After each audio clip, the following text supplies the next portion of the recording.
The greatest competitors from various sports will come together to bring honor to their countries in this year's Paris Olympics. With an event as huge and prestigious as this, how exactly is Paris preparing to host all of this? The Olympics is a major international multi-sport event held every 4 years. The Summer and Winter Games are held in alternating even-numbered years. They are staggered so that there is an Olympic game event every 2 years. It originated in ancient Greece around 776 BCE and was first held in Olympia. The Olympic symbol consists of 5 interlocking rings, each representing a continent: Africa, America, Asia, Europe, and Oceania. The host city for each edition of the Olympics is selected through a bidding process. The chosen city is responsible for organizing and hosting the games, providing venues, accommodations, and necessary infrastructure. Last September 13, 2017, the city of Paris won the bid to host the 2024 Olympics. Just after London,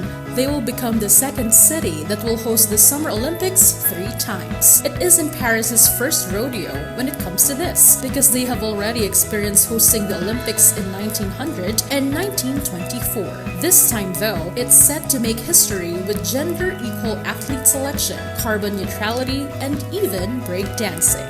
They have overcome competitors like Hamburg, Budapest, Rome, and Los Angeles to get the chance to hold this spectacular event. With a budget of $9.5 billion, Paris aims for one of the cheapest Olympics of this century. The stability in the budget, with only 300 modifications, is a stark contrast to the 2012 London Olympics, which saw over 6,000 budget changes. It sure was a very different time back in 2012. A lot of things got messy, especially with the cost overrun being around 50% and a lot of additional constructions that went past the budget. So how did Paris manage to improve and set out their current budget? Simple. By avoiding unnecessary constructions and utilizing existing and temporary venues to showcase Paris's breathtaking look. Paris already has some wonderful places to host their events. Paris is also redefining the new Olympic Village concept. Instead of temporary huts, they're embarking on a massive urban development project in Saint-Denis, north of central Paris. Post-Olympics, this space transforms into residential areas for 6,000 people, aiming to uplift the community. The scale of this endeavor is unparalleled. Looks like they're going all in for the event. It's great to see these investments being put into the city because we can see how all the participants will be cared for. Now let's talk security. With an expected 15.3 million visitors, security is paramount. Paris, still on alert since the 2015 attacks, is deploying 20,000 agents daily and an additional 30,000 officers and soldiers on the opening day. Traffic restrictions, closed metro stations, and even airport shutdowns during the opening ceremony emphasize the gravity of the security measures. May it be the Olympics or any other huge event, security will always be a top priority,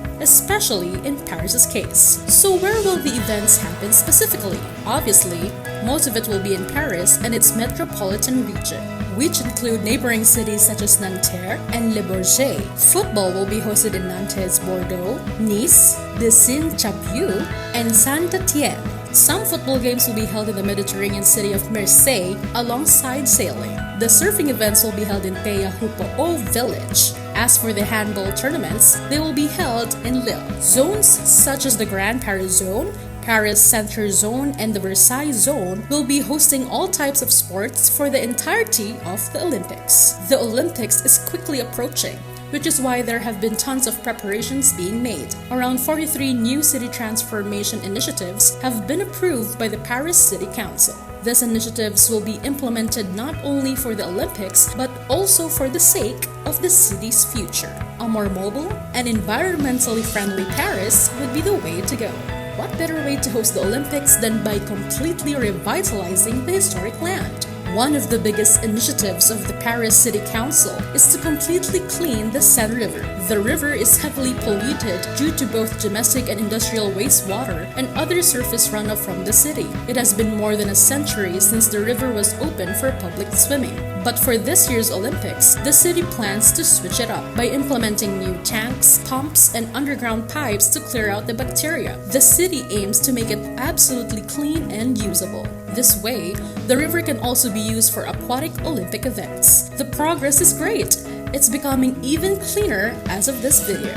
We'll start off with the bad news. According to Anne Hidalgo, the mayor of Paris, the regional rail and transit systems won't be enough to fulfill the transportation demand on the Olympics. They have predicted that with how they lack in train numbers and their frequency, they might become overloaded when the Olympics actually begin. Although their main transport operator is doubling the hiring of new employees to help out in the transport demand, the possibilities of the railways being completely functional during Olympics are little to none. The good news is that there will be more ways for people to go walking and cycling. The city of Paris is set to open up over 55 kilometers of new bike paths, which links up those in the Paris Northeast directly to the Olympics venues. Once all of this is done, all visitors and participants may be able to cycle throughout the city and reach any of the Olympic sport sites. The city cycling lanes have gone up another level during the past 2 years, with an increase of lanes in various locations, such as along Rue de Rivoli, with 360 kilometers of bike lanes, a further 60 kilometers of new lanes for the Olympics, and an additional 8,000 bikes for hire through its Velib scheme. Paris's transportation is becoming more and more ready for the Olympics. And in addition to the city's railways, fortunately, there's also some good news to follow up. An M14 metro line extension is set to link the Orly Airport in the south to the Saint-Denis-Pleyel station in the north by the Stade de France. This will be done just in time for the Olympic Games to increase the convenience. The tramway system will also run full circle around the city center by springtime. The Paris Metro is still a work in progress when it comes to efficiency and inclusivity. It still remains to be very crowded and dirty, and to the fact that it is very difficult for physically disabled persons to use. It has inevitably drawn criticism from the citizens. But for the sake of the Olympics and the initiatives that the city has planned out, they plan for every bus and 1,000 of the city's taxis to be fully accessible for everyone during the event. The amount of public transportation for the event is great and all, but what about the car usage? In order to reduce car use, Mayor Hidalgo announced that they will ban non-essential traffic from its city center. Not only is it in line with their initiatives, but it will also help out the public transportation. Drivers using road cuts will be obliged to detour instead of passing through the Paris zone. Not only will it help to lessen the traffic and other congestions, but it will also reduce the overall air pollution from the cars. Mayor Anne Hidalgo is certainly putting in the work to not only prepare for the Olympics, but to also fulfill all the initiatives that they have for the city.